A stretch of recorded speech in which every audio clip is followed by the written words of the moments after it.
Magandang araw mga bata! Narito tayo upang mag-aral ng asignaturang edukasyon sa pagpapakatao, pagpapamalas ng pagkamalikhain at pagmamalasakit sa kapaligiran ang ating tatalakayin sa araw na ito. Sa aralin na ito ay pag-aaralan natin kung paano magmamalasakit sa kapaligiran sa pamamagitan ng pagre-recycle ng mga lumang gamit. Pagkatapos ng aralin ito, ikaw ay inaasahang makagagamit ng mga bagay na patapon, ngunit maaari pang pakinabangan. Ang ating mundo at kalikasan sa kasalukuyan ay unti-unti nang nasisira at marami sa atin ang walang pakialam dito.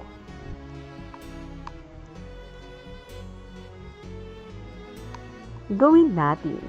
Lagyan mo ng check kung ang gawain ay nagpapakita ng mga paraan magamit ang mga bagay na patapon, ngunit maaari pang pakinabangan. Lagyan mo naman ng X kung hindi.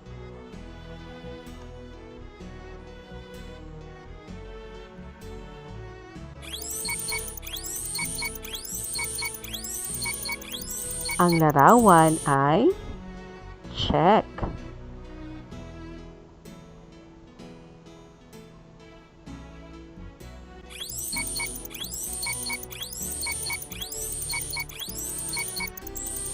Ang larawan ay check.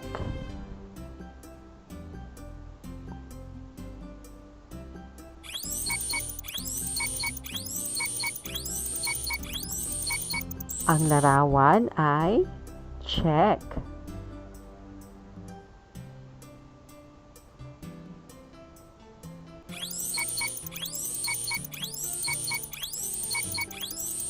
Ang larawan ay X.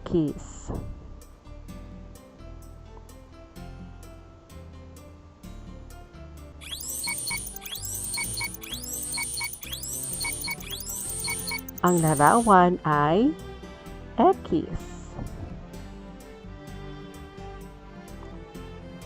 Biniyayaan tayo ng poong may kapal ng napakaganda at napakayaman na kalikasan.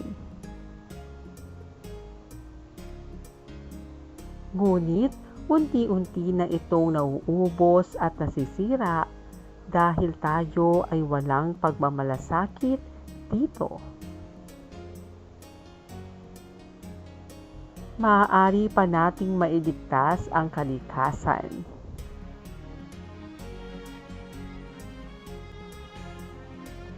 Isang paraan ay ang pag-recycle o paggamit muli sa mga bagay na patapon, ngunit maaari pang pakinabangan.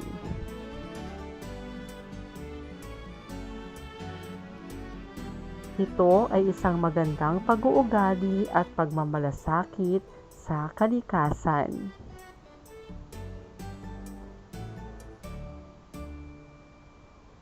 Gawin natin. Lagyan ng smiley kung ang gawain ay nagpapakita ng pagpapanatili ng kalinisan at kaayusan sa tahanan at paaralan. Sad face naman kung hindi.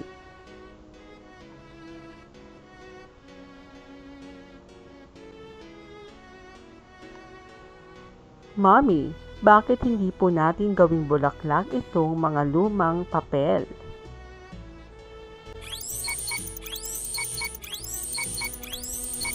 Ito ay smiley.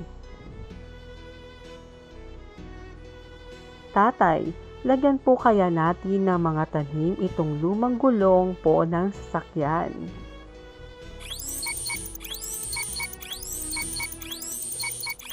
Ito ay smiley.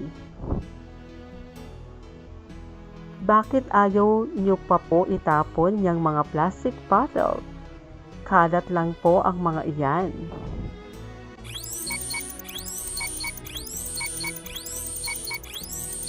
Ito ay sad face.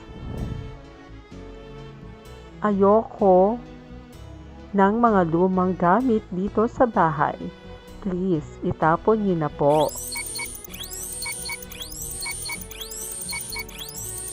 Ito ay sad face.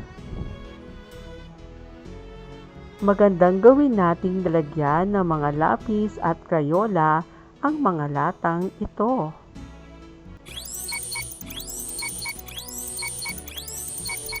Ito ay smiley.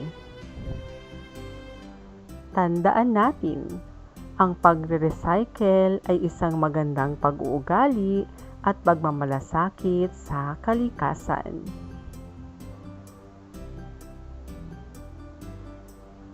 Maraming salamat po sa inyong panonood at pakikinig. Hanggang sa muling pag-aaral ng asignaturang edukasyon sa pagpapakatao. Magandang araw!